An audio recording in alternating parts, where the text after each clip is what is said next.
Hello, എല്ലാവർക്കും സുഖമല്ലേ? വൈകിട്ടൊരു ചായയൊക്കെ കഴിച്ചിരുന്നപ്പോൾ നമ്മുടെ കുട്ടിപ്പട്ടാളംസിന് പാർക്കിലോട്ട് പോകണമെന്ന് നിർബന്ധമായി. പയ്യൊക്കെ ആയതുകൊണ്ട് കുറേ ആയി കേട്ടോ പാർക്കിലോട്ടൊക്കെ പോയിട്ട്.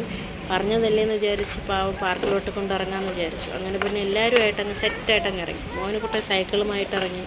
അതുപോലെ നമ്മുടെ ഇസക്കുട്ടി സ്കേറ്റിംഗ് പഠിച്ചു വരുന്നതേ ഉള്ളൂ. ഇസക്കുട്ടിയും പ്രാക്ടീസിനായിട്ട് ഇറങ്ങി. ഇതെല്ലാം കണ്ടുകൊണ്ട് സനമോളതാ നിൽക്കുന്നത്. എന്നാൽ പിന്നെ ഞാനും അങ്ങ് കളിച്ചേക്കാന്ന് സനക്കുട്ടി വിചാരിച്ച് അങ്ങനെ കളി തുടങ്ങി. ഒന്നും പറയണ്ട, ഇട്ടുകൊണ്ട് പോയ ബ്ലാക്ക് പാൻറ്റ് അവൾ വൈറ്റാക്കി. എനിക്ക് ജോലി ഉണ്ടാക്കി. പിന്നെ അതായത് ദൂരെ വെള്ളം കണ്ടപ്പോൾ അതിൻ്റെ അടുത്തേക്ക് ഓടിപ്പോയി അവിടെ നിന്ന് നോക്കുന്നുണ്ട്. കുളിച്ചാലോ എന്ന മട്ടിലാണ് നിൽക്കുന്നത് ആ ശക്തി. എന്തായാലും എന്നോട് ചോദിച്ചു ഇറങ്ങട്ടെ എന്ന്. ഞാൻ പറഞ്ഞു വേണ്ട, നമുക്ക് വേറെ കളിക്കാൻ പോകാമെന്ന് പറഞ്ഞ് അങ്ങോട്ട് അകത്തോട്ട് ഉള്ളിലേക്ക് ഒരു വിധം പറഞ്ഞ് കയറ്റിയിട്ടുണ്ട്. പിന്നെ അവിടെ പോയി കുതിരയിൽ കളിയായി, ജമ്പിങ് ആയി, സ്ലൈഡിങ് ആയി. അവിടുത്തെ ചേച്ചി ചേട്ടന്മാരൊക്കെ ഹായ് ബൈ ഒക്കെ പറഞ്ഞ് അവൾ ഹാപ്പി. അങ്ങനെ പിന്നെ ഞങ്ങൾ അവിടെ നിന്ന് ഇറങ്ങിട്ടോ. ബൈ.